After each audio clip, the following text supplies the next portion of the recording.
Hello दोस्तों, आज की इस वीडियो में बतलाऊंगा कि कैसे आप बेलन का संपूर्ण पृष्ठ का क्षेत्रफल निकाल सकते हैं। इसका सूत्र क्या होता है और यह सूत्र आता कहाँ है। और मेरे पास एक क्वेश्चन है, यहाँ पर देखिए एक क्वेश्चन है जिसका हम आंसर भी लगाकर दिखलाएंगे। और मैं अंत में दोस्तों आपके लिए एक क्वेश्चन भी दूंगा जिसका आंसर आपको देना है। और मेरी गारंटी है कि इस वीडियो को देखने के बाद आप उस क्वेश्चन का आंसर चुटकियों में दे देंगे।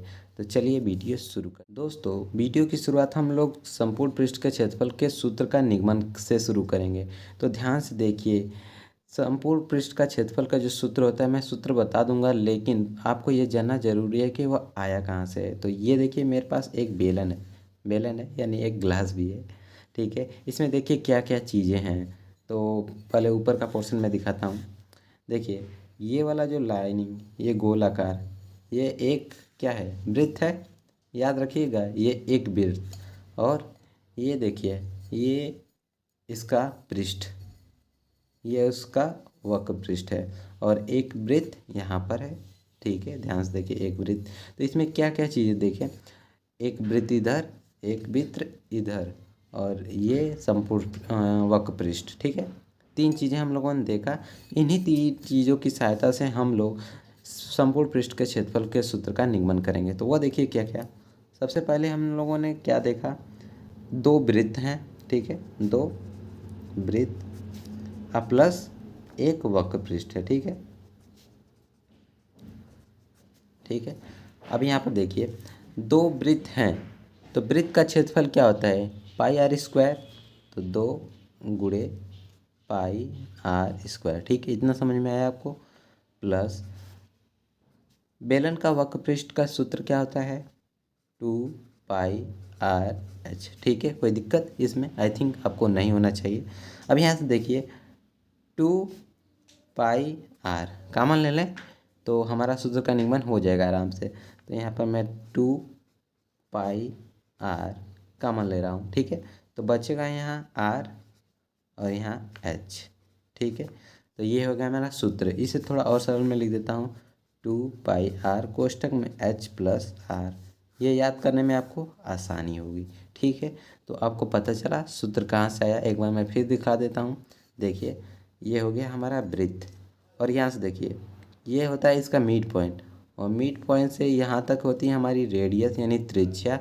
और इसी को थोड़ा आगे बढ़ा दिया जाए तो ये हमारा पूरा डायामीटर यानी व्यास हो जाता है। तो यदि व्यास की वैल्यू अगर 14 दे तो त्रिज्या कितनी होगी, 14 का आधा 7, ये हमारी त्रिज्या होगी। ठीक है, मतलब त्रिज्या का दोगुना ही व्यास है, या व्यास का हम आधा कर दें तो त्रिज्या पता हो जाएगी। ठीक है, तो यहाँ पर एक सूत्र लिख देता हूँ, त्रिज्या बराबर व्यास बटे 2। ठीक है, इतना बात आपको समझ में आई। तो अब मैं बढ़ता हूँ इस क्वेश्चन की ओर जिसको हमें लगाना है, और मैं आपको लगाकर बतलाऊंगा इसका आंसर क्या होगा। और अंत में दोस्तों आपके लिए सवाल है, उसको ज़रूर लगाइएगा। ठीक है, मेरा गारंटी है कि आप उसे लगा लेंगे। ठीक है, देखिए यहाँ पर क्वेश्चन में दिया है किसी बेलन की ऊंचाई। तो मैं यहाँ पर एक बेलन बना देता हूँ जल्दी से।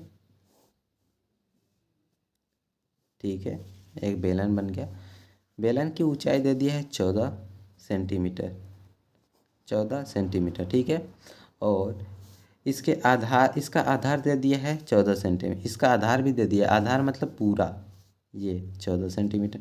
तो ये पूरा तो क्या हो गया, हमारा व्यास हो गया। हमको क्या चाहिए सूत्र में, देखिए यहाँ सूत्र में हम लोग पढ़े हैं, पहले सूत्र लिख देते हैं। संपूर्ण पृष्ठ का क्षेत्रफल बराबर 2 पाई आर कोष्टक में एच प्लस आर। ठीक है, अब देखिए हमें आर चाहिए रेडियस। हमने त्रिज्या का फार्मूला पढ़ा है, आर बराबर व्यास बटे 2। व्यास को डायमीटर भी कहते हैं, इसलिए मैंने डी लिख दिया। ठीक है, और यहाँ पर देखिए व्यास दिया था 14, तो यहाँ पर मैं 14 रखूँगा और बटा 2, तो 2 से 14 काट जाएगा तो कितना आएगा, 7 सेंटीमीटर। तो त्रिज्या की वैल्यू हमारी 7 सेंटीमीटर आ गई। अब मैं फार्मूला में रखूँगा और सिंपल आंसर आ जाएगा। देखिए क्या, 2 गुणे पाई की वैल्यू फिक्स होती है 22/7, या 3.14 भी रख सकते हैं आप। ठीक है, और आर की वैल्यू अभी हमने निकाला 7, तो मैं यहाँ पर 7 रख देता हूँ। प्लस एच की वैल्यू देखिए हाइट 14 अब प्लस आर की वैल्यू 7। ठीक है, इतना आपको समझ में आया होगा आई होप। अब देखिए यहाँ पे 7 से 7 कट गया, कैलकुलेशन आसान बना रहा हूँ थोड़ा। और 22 गुणे 2, तो 2 दूना के 4, 2 दूना के 4। ठीक है, आप गुणा कर लीजिएगा। और 14 और 7 कितना होगा 21। ठीक है, इसका हम गुणा कर देते हैं। यहाँ पर 44 गुणे 21, 4 और 4, 2 चौके 8, 2 चौके 8। ठीक है, 4 8 4 12 को 2 और 8 1 9, 924। 924। अब ध्यान से देखिए, यदि ये क्षेत्रफल है और सेंटीमीटर में दिया है मान, तो वर्ग सेंटीमीटर में आंसर आएगा। ठीक है, अगर यहीं पे मीटर रहता तो वर्ग मीटर में आता। क्षेत्रफल जो होता है वह वर्ग मीटर, वर्ग सेंटीमीटर, वर्ग mm² इसमें आता है, और आयतन क्यूब में आता है। ये भी आपको याद होना चाहिए। और ये कहाँ से आता है ये भी देख लीजिए। जब हम लोग यहाँ पर सेंटीमीटर रखेंगे, देखिए आर की वैल्यू हम लोग सेंटीमीटर रखेंगे, मतलब 7 सेंटीमीटर। और इसको जब टोटल जोड़ेंगे तो यहाँ पर भी सेंटीमीटर आएगा, यानी 14 और 7 21 होगा, तो वह भी सेंटीमीटर। और जब सेंटीमीटर का सेंटीमीटर में गुणा होता है तो यह सेंटीमीटर स्क्वायर बनता है। ठीक है, यहाँ से आता है सेंटीमीटर का स्क्वायर। ठीक है, आई होप कि आपको ये समझ में आया होगा। अब आपके सामने एक सवाल आ रहा है जिसका आंसर आपको देना है। ठीक है, आज ज़रूर दीजिएगा। देखिए यहाँ पर सवाल क्या है। अगर आप सीखे हैं तो आप आंसर दे देंगे, अगर नहीं सीखे हैं तो शायद आप नहीं कुछ अच्छे से सीखे हैं। और देखिए इसकी जो हाइट है वो 21 सेंटीमीटर है। ठीक है, और जो यहाँ पर व्यास है वह 28 है, टोटल 28 है। तो आपको सिंपल इसका संपूर्ण पृष्ठ का क्षेत्रफल निकालना है, और इसका आंसर क्या आएगा बताइएगा। और देखिए जाते जाते मैं आपको बतलाना चाहता हूँ, जो आयतन होता है, मान लीजिए इस गिलास में आप पानी भर देते हैं, तो कितना पानी ये भर सकता है वो उसका आयतन होता है। ठीक है, आपको आई होप कि ये वीडियो समझ में आई होगी। तो मिलते हैं ऐसी एक मज़ेदार न्यू वीडियो के साथ, तब तक के लिए जय हिंद जय भारत।